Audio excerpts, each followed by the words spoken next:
ময়দানে ধরা যাবে, জাহান্নামের বাসিন্দা হয়ে যাবে। এই কথা বললেন। এরপরেও আলকামার মায়ের দিলে মায়া জাগে না। আল্লাহর নামে চিন্তা করি, যেমন করেই গোপাল বাবার মায়ের দিলে যদি মায়া লাগাইতে পারে, তাইলে হয়তো বা আলকামারে মাফ কইরা দিব। এবার আল্লাহর নবী ডাক দিয়া কইছে, সাহাবীরা জলদি করো না, ক্রিয়া না আগুন করো, আলকামারে আগুনের ভিতরে জ্বালায় দিব, আলকামারে পুরো সরকার করে দিব। এমন সময় আলকামার মা একটা চিৎকার মাইরা কান্দে কান্দে কই, নবীজি আলকামারে আপনি আগুনে জ্বালাইবে না, আমি মা সহ্য করতে পারবো না, আমি মা মাইনা নিতে পারবো না। আল্লাহর নবী আপনি দুনিয়ার এই সাধারণ আগুনটা সহ্য করতে পারবেন না, কিন্তু আপনার সন্তানকে যদি মাফ না করে না, আর যদি কালেমা বিধিক মারা যায়, চিরতরে জাহান্নামী হয়ে যাবে, আগুনের ভিতরে জ্বলতে থাকবে। যুবক ভাইরা, বৃদ্ধ বাবারা, পুত্রের বাবারা, আল্লাহর নবীর সাহাবী আলকামার মা চোখের পানি ফেলাইয়া কান্দে কান্দে নবী গো আপনাকে শুনাইয়া, সাহাবীদেরকে সাক্ষী রেখা আমার আল্লাহরে শুনাইয়া আমি মা আমার আলকামার দিল থেকে মাফ করে দিলাম। আল্লাহর নবী ডাকতে সাহাবীরা, এবার যায়া দেখো না রে আলকামা কালেমা পড়তে পারে কিনা। আলকামার মা তো মাফ কইরা দিছে। এবার বেলালে একটা দূর দিয়া আলকামা দরজার সামনে চলে গেছে। আল্লাহর নবীর সাহাবী বেলাল দরজার সামনে কান লাগায় শুনে রে আমার আল্লাহ আলকামার জবান চালু কইরা দিছে। আলকামা চুরে চুরে পড়তেছে, লা ইলাহা ইল্লাল্লাহু মুহাম্মাদুর রাসূলুল্লাহ, লা ইলাহা ইল্লাল্লাহ, লা ইলাহা ইল্লাল্লাহ, লা ইলাহা ইল্লাল্লাহ, লা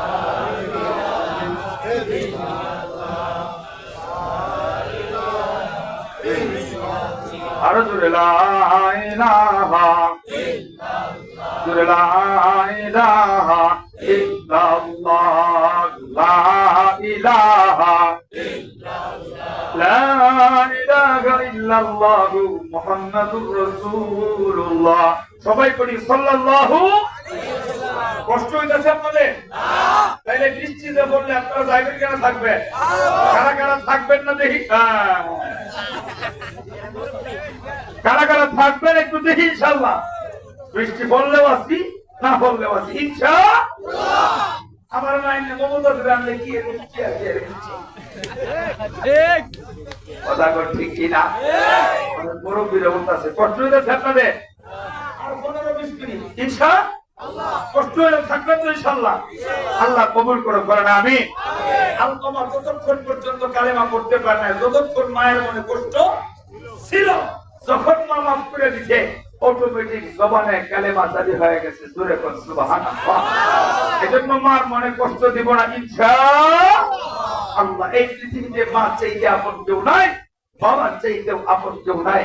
এজন্য মা বাবার মনে কষ্ট দিব না ইনশাআল্লাহ। মা বাবার মনে কষ্ট দিলে কেমন হয়, এটার একটা বাস্তব ঘটনা উদাহরণ আপনাদের সামনে তুলে ধরবো। বৃষ্টির আগে আমরা বিদায় হব ইনশাআল্লাহ। আল্লাহ মুহতারাম হাজির, এক আল্লাহর গোলাম ঘটনাটা কিতাবে খুব সুন্দর করে লিখছে। এক হতভাগা সন্তানের গল্প। মায়ের সঙ্গে বেয়াদবি করার কারণে আল্লাহর গোলামের দুইটা চোখ বন্ধ হয়ে গেছে। আল্লাহ হেফাজত করে না।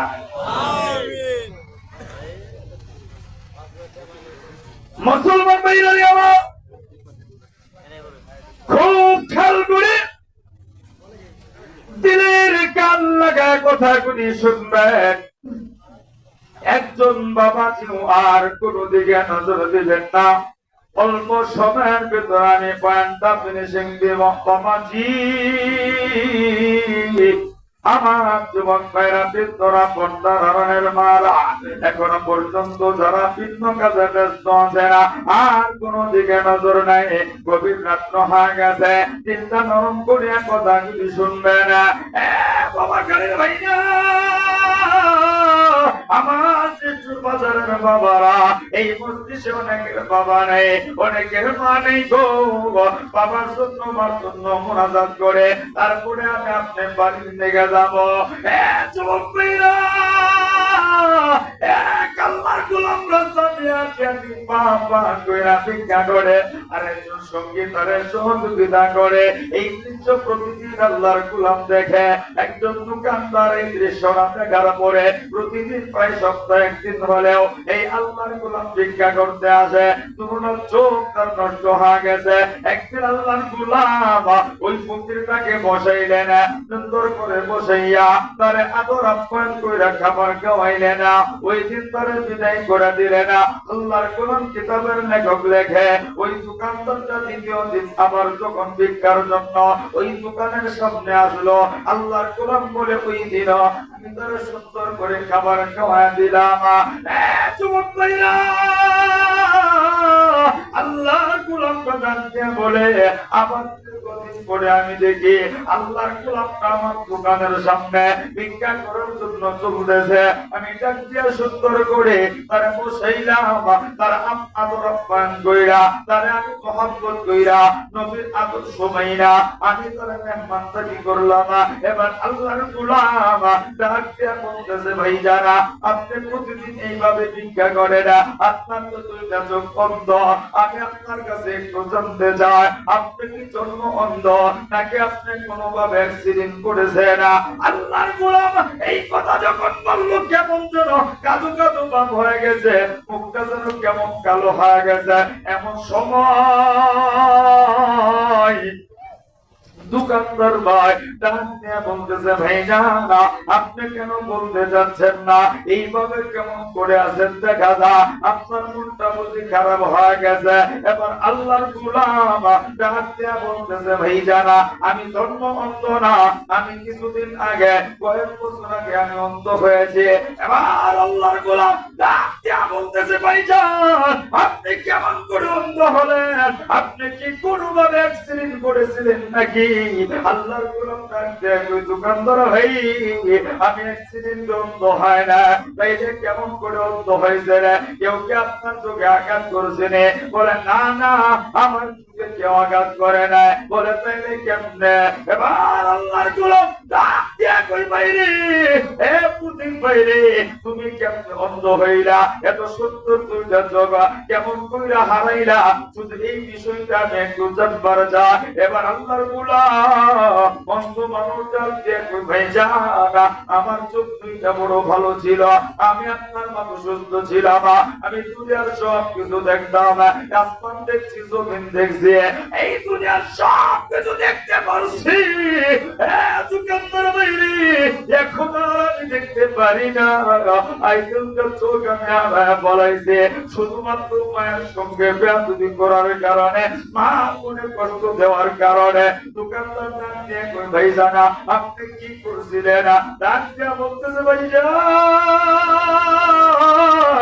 আমি বিবাহ করার আগ পর্যন্ত আমার মায়ের সঙ্গে ভালো ছিলাম আমার মায়ের সঙ্গে আমি থাকতাম আমার মা আমি পয়সা এক পেটে পয়সা খাবার খাইতাম কিন্তু আমি যখন বিবাহ করে ফেলেছি 1 বছর 2 বছরের মাথায় আমার বিভিন্ন বিষয়ে মায়ের বিষয়ে আমার কথা বলে বিভিন্ন ধরনের মায়ের দোষ আমার কানে চাপায় দেয় দোকানদার